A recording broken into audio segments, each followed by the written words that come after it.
Magandang araw po. Sana po'y nasa mabuti kayong kalagayan. Ako po ulit si Obed. At ito na po. Ang pagpapatuloy ng kwento ng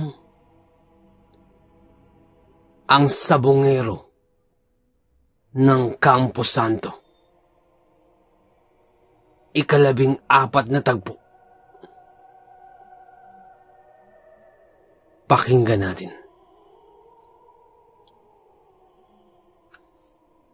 At nagsalita ang matandang lalaking humarang sa amin. Kung ibibenta ko ang lupa sa'yo, paano kung hindi ko ibibenta? May magagawa ba ang pera mo? Walang magagawa yan. Sambit pa nito na may halong pang-aasar kay Unyo. Ano? Kakasa ka ba sa linggo? Sunod na linggo. Itataya ako ang bahay. Papayag ka ba? Tanong pa ng matandang lalaki. Nakatingin lamang sa akin si Unyo at tila inaantay ang aking kapasyan.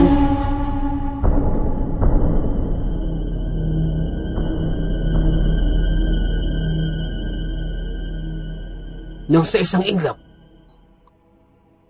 ay biglang parang may bumulong sa akin. Huwag kang pumayag. Sambit ng bumulong sa akin. At bigla akong naalala ang ibinili ni Chong Alejo. Na kapag nagsimula na kaming lumaban, at kung parating ng 3 linggo, ay bumalik daw muna kami sa kanya. Bilin pa nito sa akin na biglang pumasok sa aking isipan. Dahil dun, ay bumulong ako kay Unyo. Huwag, Unyo. Huwag kang papayag. At biglang napatigil si Unyo sa sinabi kong yun. At alam na alam kong gustong-gusto ni Unyo na lumaban. Gustong-gusto niyang kasahan ang hamon na yun. Pichong, bakit ka umayaw? Ito ng ating pagkakataon. Babawi na natin ang malaking bahay. Sambit pa ni Unyo.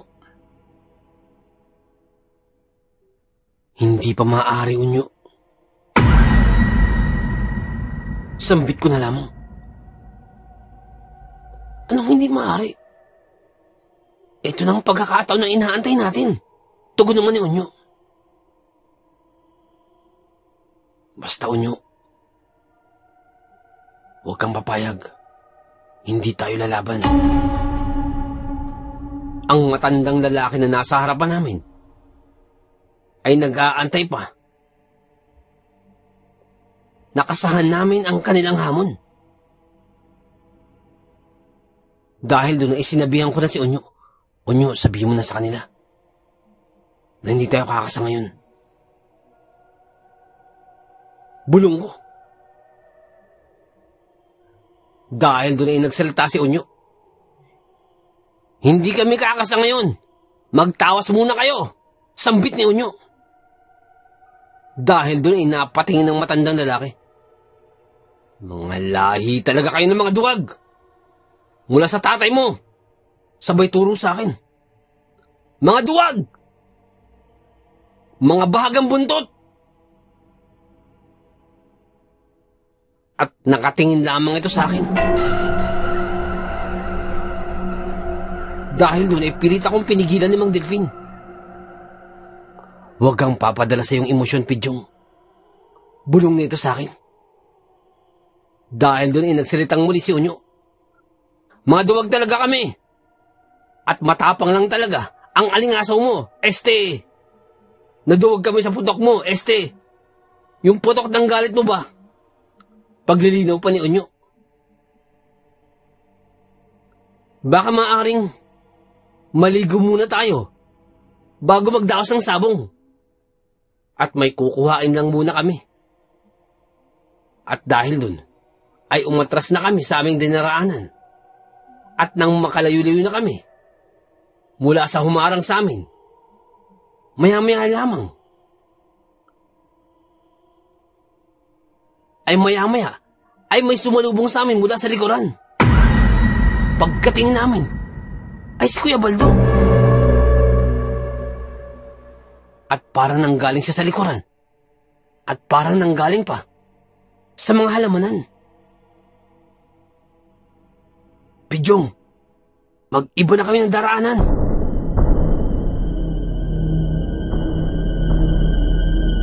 Nagtungo sila sa ating bahay. Sambit ni Kuya Baldo. Gulat na gulat kami sa sinabi ni Kuya Baldo. O Pidyong, hinahanap ka nila. At may hinaala na sila sa ating mga pagkatao.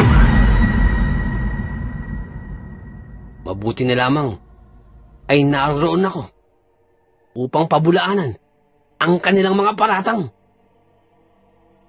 Subalit, patuloy pa rin ang kanilang paghihinala. Dahil dun, ay galit na si nanay.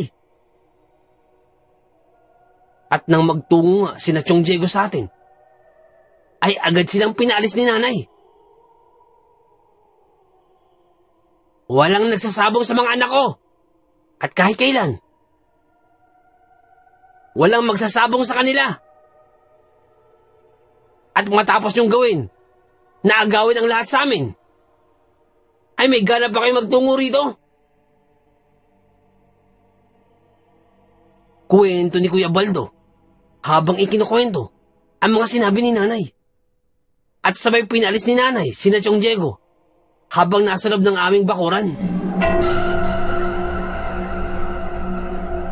Kwento pa ni Kuya Baldo.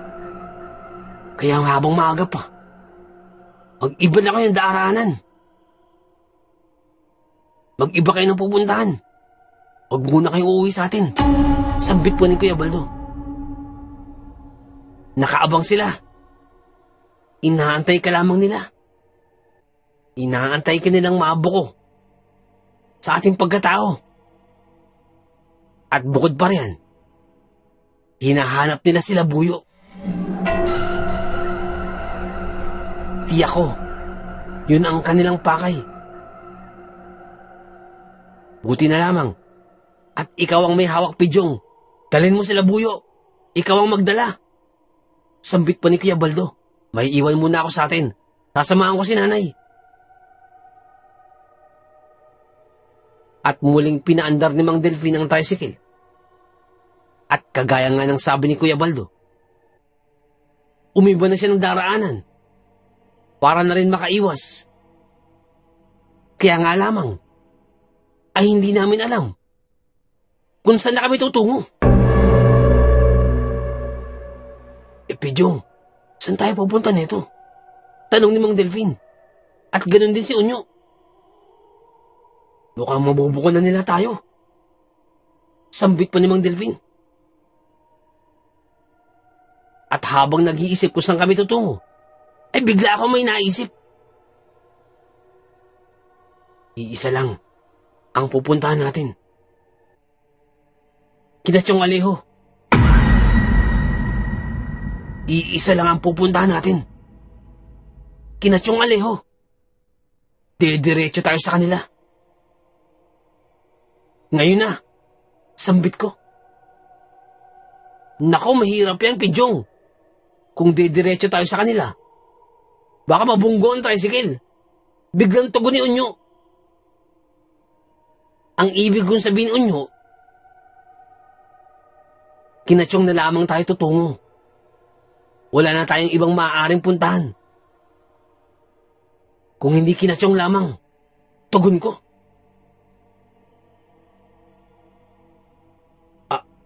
Maaari. Sige. Pupwede. Kina Chong Alejo na lamang tayo pupunta.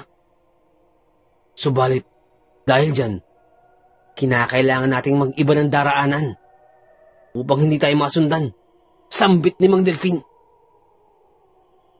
At tama nga si Mang Delfin. Dahil maya-maya lamang, ay may ibang tricycle na ang nakasunod sa amin. At ang hinala ko, ay mula iyon sa mga kaanak namin. Yung naghahanap sa akin. Subalit, umiba ng daraanan si Mang Delfin. Hindi kami dumaan sa mga sementadong kalsada. At nagulat na lamang ako. Sa mga sapa kami tumatawid. Sa mga hindi pangkaraniwang daraanan. Hanggang nawala na ang mga sumusunod sa amin. Ngunit bukod dun, ay talagang tinawid namin ang ilog. Maging ang sapa. Habang tinutulak namin ang tricycle upang makatawid lamang sa ilog.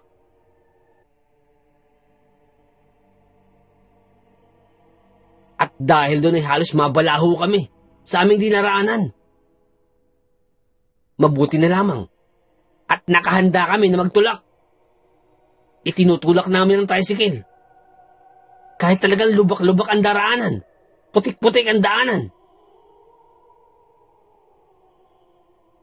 At talagang binagtas namin ang kakaibang daraanan na yun. At habang nasa biyahe, ay hindi maiwasan na tanungin ako nila Unyo. Pidyong, matanong lamang kita. Bakit ka umatras sa hamon? Hindi ba't yun ang pagkakataong mabawi ninyo ang bahay? Bakit hindi ka pumayag? Tanong ni Unyo. Alam mo, Unyo, iba ang pakiramdam ko. At isa pa, nakakalimutan nyo na ba ang bilin ni Chong Alejo na kapag nagsimula na tayong lumaban at bago daw dumating ang 3 linggo, ay sinabihan niya tayong bumalik muna tayo sa kanya. Sambit ko. At unti-unting bumabalik ang mga paalala ni Chong Alejo sa akin. Dahil doon ay biglang nagsalita si Mang Delfin. Tama ka, Pidyong. Kahit ako, parang may nararamdamang hindi tama sa halok na yun ng matandang yun. Sambit pa ni Mang Delfin. At hanggang sa inabot na kami ng dilim sa daanan. Hanggang sa unti-unti na rin naging pamilyar ang paligid. Na parang unti-unti ko nang naaalala ang lugar. Na parang nadaanan na namin.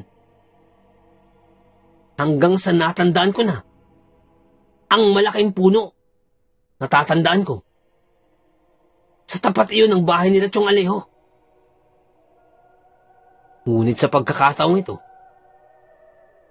ay may nakasinding Petromax sa labas ng kanilang bahay. Papalapit pa lamang kami sa kanilang bahay, ay nagsipaglabasan na sina Chong Alejo.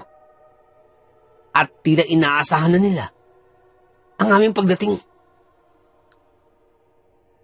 Lulan pa lamang kami ng tricycle, ay sinalubong na kami nila Chong Alejo, 10 ng kanyang pamilya. At pagkababa mula sa tricycle, ay saka kami inakap ng inakap ni Chong Alejo. At sabik na makita kaming muli. Mabuti. At naalala niyo mga anak, ang ibinilin ko sa inyo. Mabuti na lamang.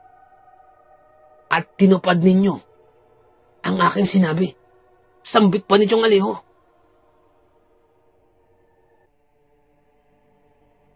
Bagamat wala pa kaming ikinukwento, ay iyon agad ang ibinungad ni Chong Alejo. At saka ko pa lamang ikinuwento kay Chong ang naganap kanina. Ang naturang pagharang sa amin. At ang alok ng matandang lalaki. Ang paghamon sa amin.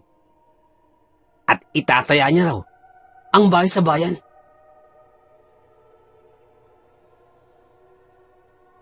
Ilang sandali lamang ay nagsalita si Chong Alejo. Mabuti at hindi kayo pumayag. Isa iyong pain. Pinapainan lamang kayo nun. Mahusay ang ginawa niyo, Pidyong. Mahusay ang ginawa niyo, mga anak. At hindi kayo nagpadala sa isang pain. Dahil doon ay napatanong muli ako. Nga pala, Tiyong Alejo, parang inaasahan niyo ang patungo kami dito. Tanong ko. Sapagkat, hindi ba't yan ang ibinilin ko sa inyo? Dahil kung hindi niyo magagawa,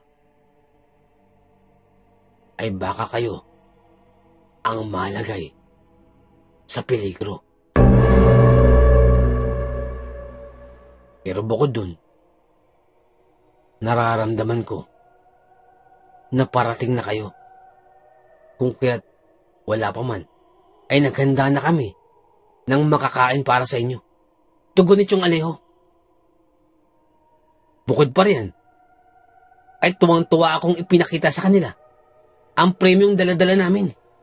Yung perang napanalunan namin. Chong, tingnan nyo. Napakalaking perang napanalunan namin, Chong. Pagmamalaki ko pa. Naku, mga anak. Ang premyong iyan ay para yan sa inyo. Pinaghirapan nyo yan. Kung kaya't para sa inyo yan. At huwag nyo na akong intindihin. Hindi ko nahangad ang ganyang mga bagay. Tugunit yung Alejo.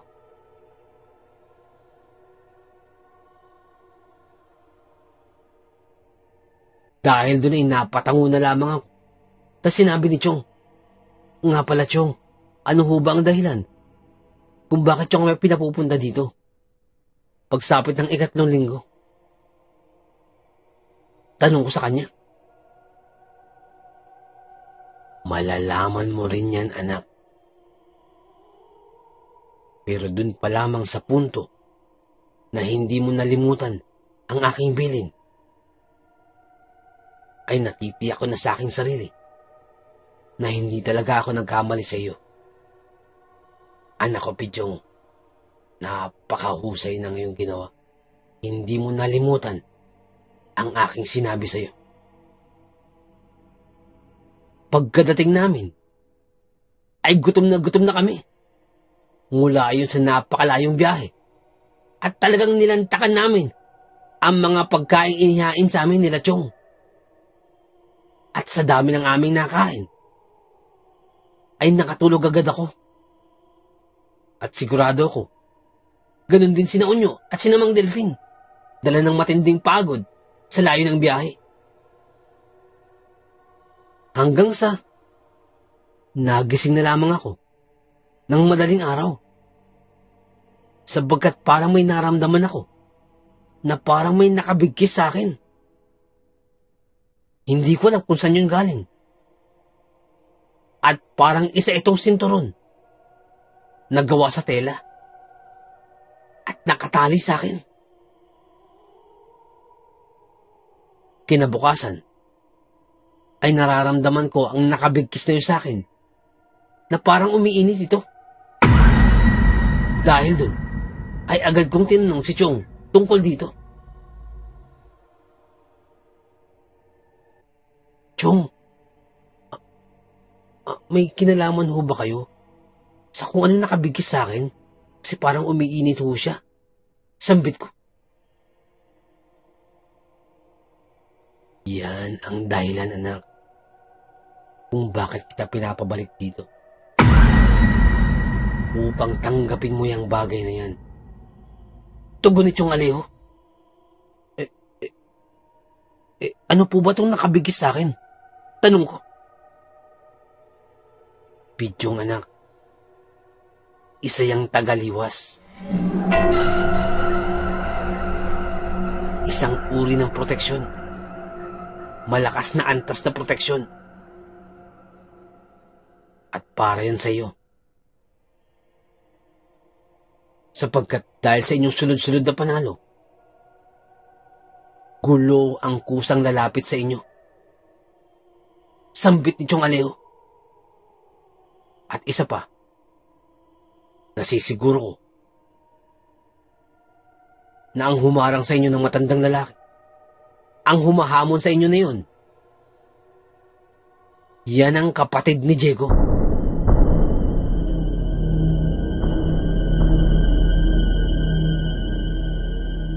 At isa yung matinding manlalason. Kung kaya't mabuti na lamang at hindi kayo kumagat sa kanyang pain. Pero ang pagtanggi nyo sa hamon na yun ay sa ngayon lamang yan. Sapagkat sa susunod, nahamunin kayo ng matandang yan, ay kumasa ka sa hamon.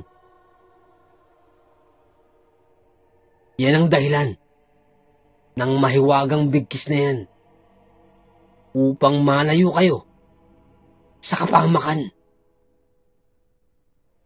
at masasamang tangka sa buhay. Sapagkat nararamdaman ko, ito ang panahon upang mabawi ang talagang sa inyo. Wala silang magagawa.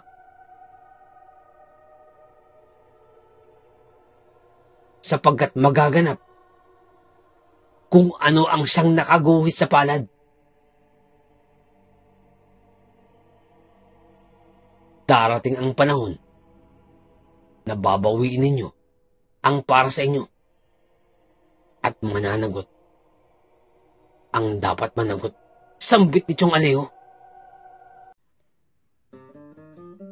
Nais ko lamang pong magpasalamat sa lahat po ng sumusuporta sa ating channel. Sa lahat po ng ating mga subscribers. Sobrang salamat po sa lahat po ng ating mga silent listeners. Maraming salamat po. At sobrang salamat din po sa suporta, sa pakikinig po at patuloy po na pagsuporta sa ating channel. Lalong-lalo na po sa mga matatagal na pong tagapakinig ng ating channel. Mga OFW listeners po na mula po sa iba't ibang panig po ng mundo. Maraming salamat po. Ganon din po sa mga listeners po natin na mula po sa iba't ibang panig po ng kapuluan po ng Pilipinas. Maraming salamat po. At ganon din po sa mga nagpapadala po ng mga kwento po sa ating channel po. Maraming salamat po sa inyo. Sobrang laking pasasalamat. At sa kabila po ng pagpapahinga po natin ng matagal-tagal, ay patuloy pa rin po ang inyong suporta. Maraming salamat po. Nais ko lamang pong i-shoutout si Boss Hads dyan po sa may Saudi. Boss, shoutout po. Maraming salamat po sa pakikinig at ingat po kayo dyan palagi. Shoutout din po sa Diet Family dyan po sa may Kalinog, Iloilo. Shoutout po sa inyo. Maraming salamat po. Ang shoutout po ito ay mula po kay Boss Val Diet. Boss, shoutout po. Maraming salamat po. Shoutout din po kay Boss June G. Alcantara. Boss, maraming salamat po sa pakikinig. Shoutout po sa inyo. Shoutout din po kay Boss Robert Fidelis dyan po sa may Doha, Qatar. Boss, shoutout po. Maraming salamat po sa pakikinig. Ingat po kayo dyan palagi sa Doha. Shoutout po sa inyo. Maraming salamat po. Nais ko lamang pong i-shoutout si Ma'am Annabel Apruebo. Pasensya na po at hindi ko po kayo na-i-shoutout agad, ma'am. Shoutout po sa inyo. Maraming salamat po. Ganun din po kay Boss Baby Langka. Maraming salamat po. Kay Ma'am Annie Viloria, maraming salamat po. Kay Ma'am Mary Asilar dyan po sa may UK, maraming salamat po. Kay Ma'am Janet Verga dyan po sa may Qatar, maraming salamat po. Kay Ma'am Liza Arcega, maraming salamat po. At shoutout din po sa Manhattan Hamburger and Restaurant dyan po sa may Bocandalia 3, Imus, Cavite. Maraming salamat po. Shoutout po sa inyo. Kay Boss Fernando Marcos dyan po sa may Antipolo, maraming salamat po. Kay Ma'am Christy Harm dyan po sa may Hamburg, Germany, maraming salamat po. Kay Tata Estong Nestor Bauyon dyan po sa may London, England. Kay Boss Hads dyan po sa may Saudi, maraming salamat po. Shoutout din po sa mga kaibigan po ni Boss Benji na Boss Rudy The Boy Valera and family, Ma'am Ritz Consulta and family, kay Boss Sir Christian Vergara and family, kay Eman Cueto and Ariel Cueto and family, kay Boss Rodelio Jelay Maglinaw and family, kay Boss Ted Williams Amutan and family, shoutout po sa inyo. Kay Boss Fasio Hernandez and family, shoutout po. At sa Dangkalan family, at sa 3 angels po ni Boss Benji na sina Eliza Bryce, Alia Briel, Olivia Norin Elise, at sa wife po ni Boss Benji na si Ma'am Maylin Dangkalan, shoutout po sa inyo. Maraming salamat po. Sobrang salamat po sa suporta. Kay Boss Carmelo Aroy, boss, shoutout po. Kay Boss Malvin Esguera, shoutout po sa inyo, boss. Kay Boss Miguel Doris Kibel, shoutout po sa inyo. Kay Ma'am Imelda Pasua, ma'am, shoutout po sa inyo. Maraming salamat po. Kay Ma'am Elizabeth Arnaiz, shoutout po sa inyo, ma'am. Maraming salamat po. Kay Ma'am Rosie de Mesa, ma'am, shoutout po sa inyo. Maraming salamat po. God bless po sa inyo at sa inyong family. Kay Boss Klein Henry C, shoutout po. Sa Villaruel family, dyan po sa may San Jose del Monte, Bulacan. Kay Boss Rene Villaruel, shoutout po sa inyo. Kay Boss Ariel Del Mundo, dyan po sa may Brunei, shoutout po sa inyo. Ingat po kayo dyan palagi. Ganun din po sa Pan de Pain Bake Shop at Trent Agusan del Sur. Ang shoutout po ito ay mula po kay Boss Robin Salvador, shoutout po. Kay Boss Marlon Bagunbon, shoutout po sa inyo, boss. Kay Boss Ruel Mualia, shoutout po. Kay Boss Anton Nakan at kay Boss Norbayan Gumilong, shoutout po sa inyo. Ang shoutout po ito ay kay Boss, mula po kay Boss Jaino Din, shoutout po sa inyo. At kay Boss Jaino Din, dyan po sa may Saudi, shoutout po sa inyo, boss. Maraming salamat po. Ingat po kayo dyan palagi. Shoutout din po kay Boss Jing Fensalida, ang ating silent listeners. Maraming salamat po sa inyo, boss. Shoutout po sa inyo. Kay Boss Michael Mojica ng Tagaytay, boss, shoutout po. Kay Boss Jonathan Alano, dyan po sa may Bicol, shoutout po sa inyo. Shoutout po sa inyo at sana po yung maayos lang po kayo dyan, lalo na po sa nagdaang bagyo po. Ingat po kayo dyan palagi. Kay Boss Joel Cabaog, shoutout po. Kay Boss Paul Adlaon, boss, shoutout po. Kay Ma'am Yolanda Ramirez, dyan po sa may San Jose del Monte, Bulacan, shoutout po sa inyo. Kay Boss Jobert Lasartan, shoutout po sa inyo. At sa may King Solomon Game Farm, dyan po sa may Tawid, Maasin City, Southern Leyte, shoutout po sa inyo. Shoutout din po kay Igan Orgia, dyan po sa may Tagkawayan, Quezon, shoutout po sa inyo. At sa mga taga Libutan, Mamasapan, Maguindanao, shoutout po sa inyo. Ang shoutout po ito ay mula po kay Boss Jaino din, shoutout po sa inyo. Kay Boss Julius Apara, shoutout po. Kay Boss Ryan Pilaes, dyan po sa may New Zealand, maraming salamat po. Isa po sa ating mga silent listeners, maraming salamat po, boss. Kay Boss Bernard Pineda, boss, shoutout po. Shoutout din po sa mga Catmon Boys dyan po sa may Makati. Ang shoutout po ito ay mula po kay Boss Rene Villarreal. Maraming salamat po. Shoutout po sa inyo. Shoutout din po sa Salvador family, kina Donna Salvador, Andrea Von Salvador, Alita Salvador, at kay Kaiska Salvador. Mga silent listeners po natin dito sa may Pundisyon, Santa Cruz, Angat, Bulacan, shoutout po sa inyo. Ang pagbati po ito ay mula po kay Boss Randy Salvador. Boss, shoutout po, maraming salamat po.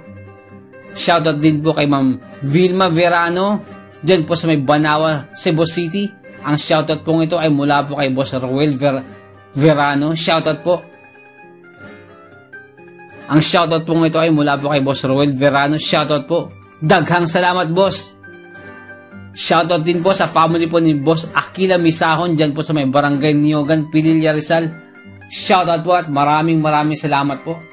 Nais ko lamang pong i-shoutout si Boss June Tupas. Boss, shoutout po, maraming salamat po. Nais ko lamang din pong i-shoutout ang asawa po ni Boss Val Dayot, Diyan po sa may barangay Banban, Kalinog, Iloilo. Maraming salamat po. Shoutout po sa inyo dyan. Nais ko lamang pong i-shoutout si Boss June Tupas at sa mga kasamahan po niya mga pulis dyan po sa may Tarlac City Police Station. Maraming salamat po sa pakikinig. Shoutout po sa inyo. Ingat po kayo yan palagi. Shoutout po sa inyo mga boss. Salamat po. Nais ko lamang pong i-shoutout si Chief Engineer ng LCT 908, Chief Engineer John Moises Tampos Bungkawil. Boss, shoutout po. Maraming salamat po sa pakikinig. Shoutout po sa inyo. Ingat po kayo dyan palagi. Shoutout din po sa mga kaibigan po ni Boss Benji. Boss, shoutout po. Maraming salamat po sa pakikinig. Shoutout po sa inyo dyan. Ingat po kayo palagi. Kay Boss Rudy Daboy Valera, kay Boss Rich Consulta, kay Boss Christian Vergara, kay Boss Ted William Amutan, kay Boss Rodel Jelay Maglinaw, shoutout po sa inyo. Kay Boss Pasio Hernandez, shoutout po sa inyo. Kay Boss Eman Cueto, shoutout po sa inyo. Kay Boss Ariel Cueto, shoutout po. At sa bayaw po ni Boss Benji, na si Boss James Mariano, at ang kanyang pamilya po, family po ni Boss James Mariano, shoutout po sa inyo. At sa 3 lovely angels po ni Boss Benji na sila Eliza Bryce, shoutout po sa inyo. Aliyah Briel, Olivia Norin Elise, at sa wife po ni Boss Benji na si Ma'am Maylin Dangkalan, shoutout po sa inyo. At sa lahat po ng nakikinig dyan po sa may Darasa, Tanawan City, Batangas, shoutout po sa inyo. Maraming salamat po sa pakikinig. Shoutout po sa inyo. At kay Boss Benji po, shoutout po. At sa Dangkalan family, at sa buong kapuluan po ng Pilipinas, shoutout po sa inyo. Maraming salamat po. Boss Benji, shoutout po sa inyo. Maraming salamat po sa inyo. Nais ko lamang pong i-shoutout ang mga taga Montalban Rizal at sa Kalintaan, Occidental, Mindoro. Shoutout po sa inyo lahat dyan. Kamusta po kayo dyan? At maligayang Pasko po sa inyo. Sampu po ng inyong pamilya. Ang shoutout po ito ay mula po kay Boss Amphi Saraba. Shoutout po. Shoutout din po kay Ma'am Vienna Sakmon, dyan po sa may UAE. Shoutout po sa inyo, ma'am. Ingat po kayo dyan palagi. Maligayang Pasko po sa inyo. Sampu po ng inyong mga pamilya. Shoutout din po kina Boss Rick at Boss Resty Alcantara, dyan po sa San Diego, California. Ang shoutout po ito ay mula po kay Boss June Alcantara. Shoutout din po sa Alvarez family, dyan po sa may San Jose del Monte, Bulacan. Maligayang Pasko po sa inyong lahat dyan. Sampu po ng inyong pamilya. Shoutout po sa inyo. Shoutout din po kay Boss JR Palau. Ang shoutout po ito ay mula po kay Boss Eduardo Palau. Maraming salamat po sa laging pakikinig. Sobrang salamat po. Maligayang Pasko po sa inyo. Sampu po ng inyong pamilya. Shoutout po sa inyo. At sa mga hindi ko po nabanggit, pasensya na po. Sa next po na shoutout, i-shoutout po natin yan. Maraming salamat po ulit sa inyo.